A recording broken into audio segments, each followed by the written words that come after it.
Hey everybody, Kartik Subramaniam over at ADHI Schools. Welcome to our podcast. For you, baby, I find you. Today's topic really is about focus, and I wanted to share something with you in reference to the importance of focus and why there's that old Chinese proverb. You might have heard of this. It goes like this. It says, if you chase two rabbits, you'll catch neither. So focusing on one thing is extremely important, not only just in business and in our real estate career, but I think also in life. The importance of focus cannot be overstated.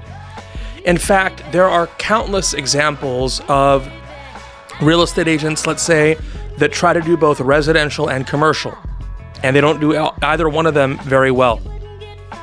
I had a student of mine recently in one of my classes that said, it was her first class, she goes, "State business. Can I sell real estate in San Francisco? Can I sell real estate in Oakland and in wine country and Napa and Fresno and San Diego and LA and Riverside? Can I sell in all these areas?" And legally, yes, your real estate license is good for the entire state of California. That is true.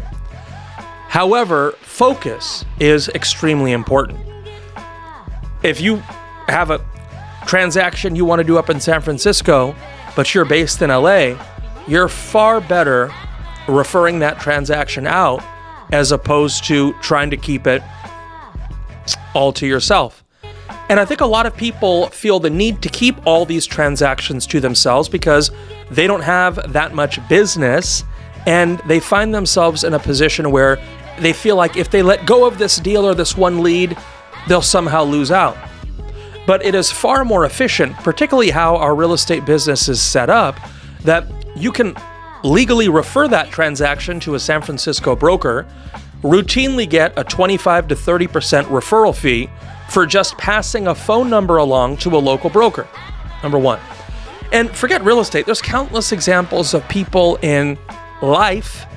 Let's take athletics, for example. Michael Jordan, arguably the greatest basketball player of all time. Fine, maybe Jordan, LeBron James, Kobe, Wilt Chamberlain, maybe they rotate those 4 or 5 great players, but a lot of people would say Jordan's the greatest basketball player of all time. Michael Jordan, insane work ethic, tried to play baseball. He wasn't as good at playing baseball as he was at playing basketball. You see other examples of, let's say, musicians that are extremely talented on the acoustic guitar, pick up a flute, it's not the same thing.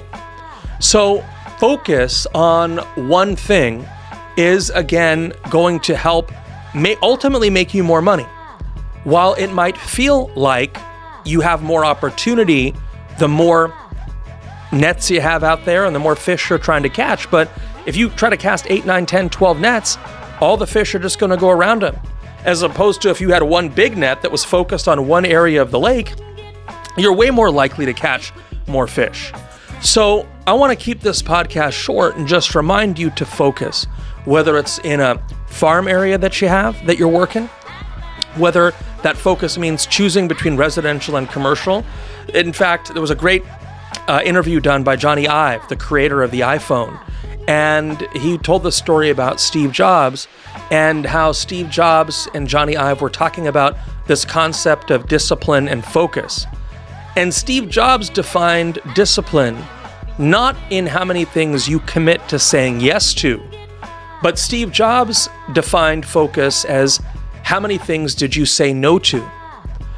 And it's not just things that you don't really care about, but how many things that you so deep in your soul want to do you say no to, so that you can ultimately focus on the things that really matter to you, the high income producing activity, the highest ROI on your time. Those are the things we really need to focus on. And discipline is the art of saying no to those things that deep down in your bones you really want to do, but you have the discipline to say no to. If you're watching this video on YouTube, don't forget to subscribe to the channel. Would love to connect with you on Instagram. We'll catch you on the next one. And focus, don't forget, is maybe one of the most important qualities a business person can have.